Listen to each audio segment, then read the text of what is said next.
So there are a few things that it is our desire to help you reconfirm within yourself today. First, it would be nice if you could accept the existence of this vortex of creation.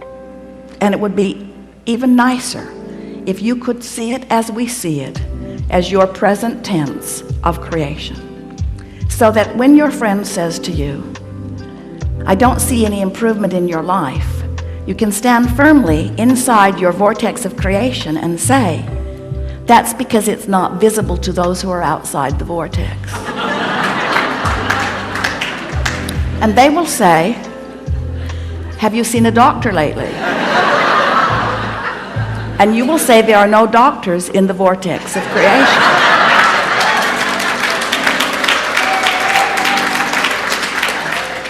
When you let being in this vortex, when you let tuning yourself into the vibrational frequency of all that you are be your top priority, you get so much life back. Do you know how many arguments, how many words, how many efforts, how much action is necessary just to keep you alive and out of desperation when you're not in the vortex?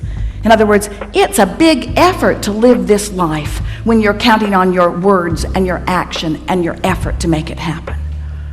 It's interesting, you could just have a conversation with one very well-meaning mother about her child that she adores more than life itself, and listen to all of the gyrations that she is going through in order to sort of kind of understand what's going on with her little boy and put it in the proper perspective, when really all she needs to do is step away from whatever's bothering him and away from whatever's bothering her and focus upon something that gives her access to the vortex, and from inside the vortex everything's clear.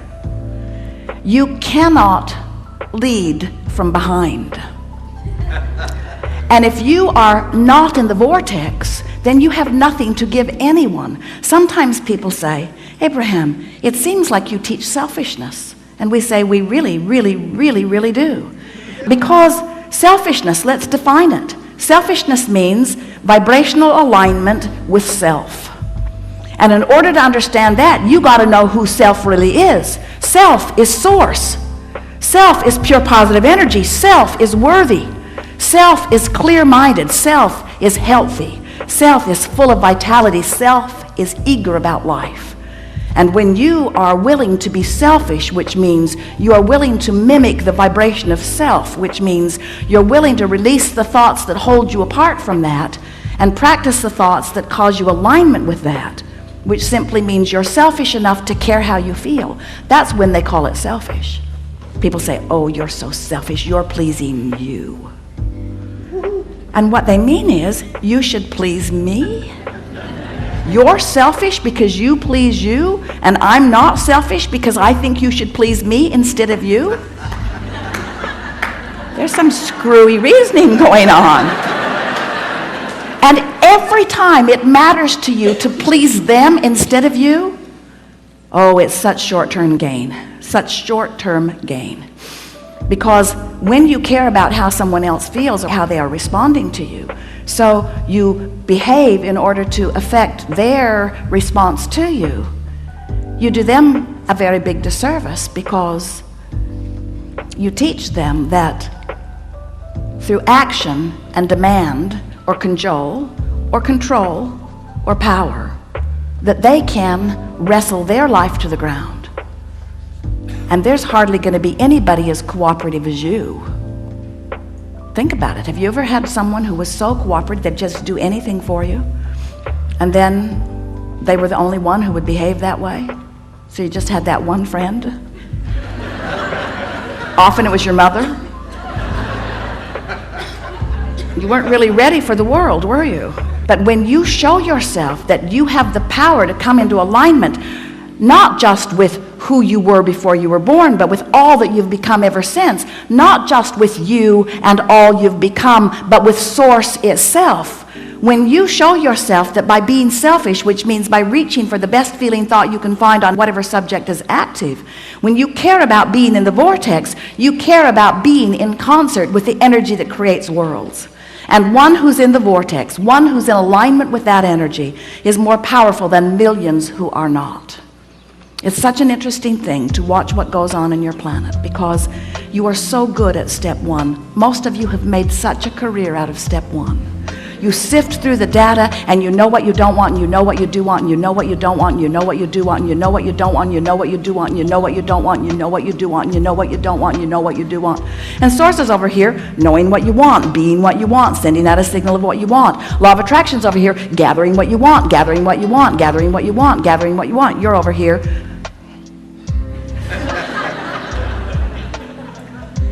That's creating by default. That's going where the wind blows. That's complaining about whatever they're complaining about and feeling about whatever's happening. But when you decide that you're going to take control of your relationship to who you really are, when you decide that you're going to tend to this gap between you, wherever you are on whatever subject you're experiencing, and who you really are and what you know about the same, now life is going to take a new form and shape for you.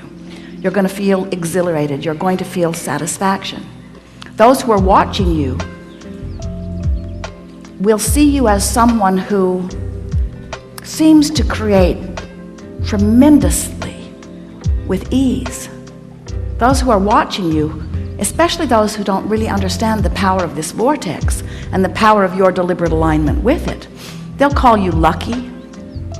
Many times they'll be jealous of you, because they'll watch your fortunes amass and your funds surround you, and they'll watch you in satisfying life experience.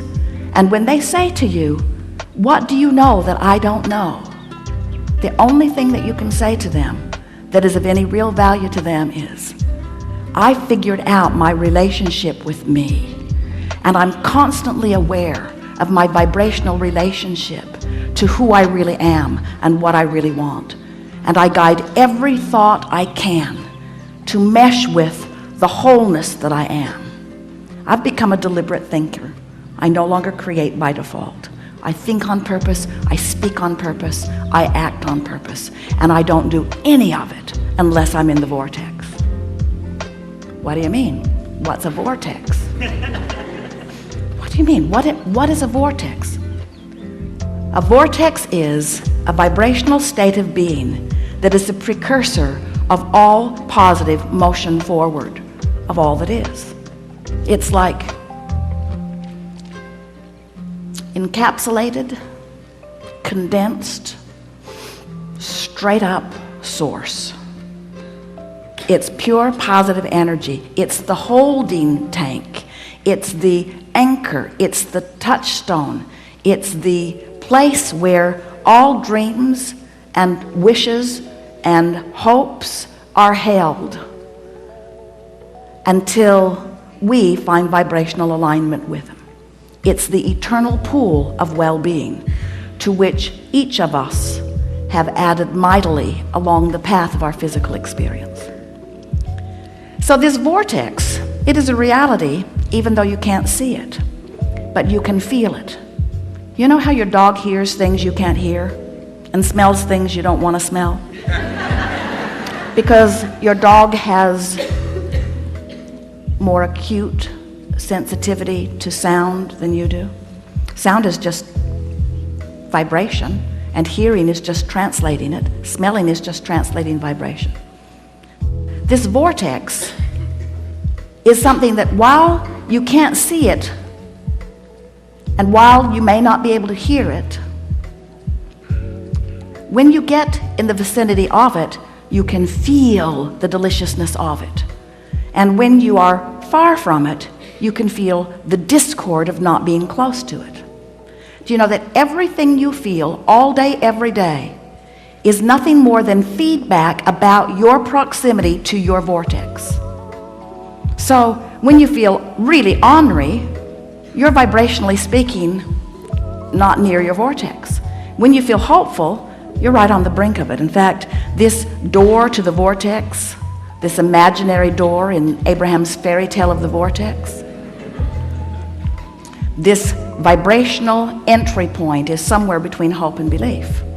So when you feel hopeful about something, you're so in the vicinity that you'll be called in, you'll be swept in. Law of attraction will take you in. Law of attraction will take you in when there is not enough resistance to hold you out. How's that? If you weren't doing that thing you do that holds you apart from your vortex would take you in every time.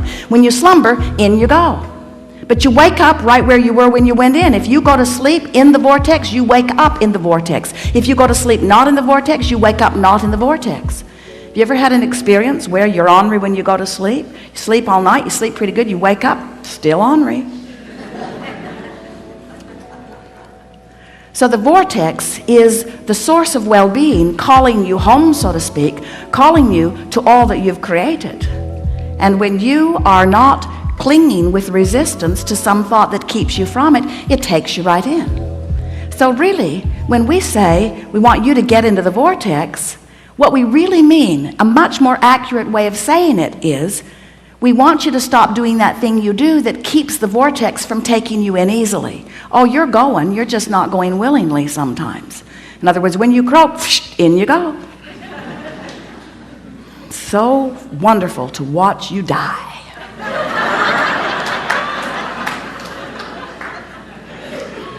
Moving immediately into all that you have become, all that you've asked for. But we don't think you should have to croak in order to be in the vortex. We don't think you should have to croak in order to be what life has caused you to be. So, as we're moving forward today, we're eager to talk with you about whatever it is you want to talk about. And it is our desire to help you to find a vibrational stance, which means a mental approach, which means an attitude about whatever it is that you've got going on. We want to help you soften your resistance, because when you soften resistance, the vortex takes you in. And that really is where you belong. You belong inside that vortex where rendezvous with exhilarating things can happen all day, every day. Do you know that if this time-space reality has the wherewithal to stimulate a desire, so that the desire is, in present tense, already gathered in this vortex of creation, that this time-space reality has the wherewithal to give it to you now.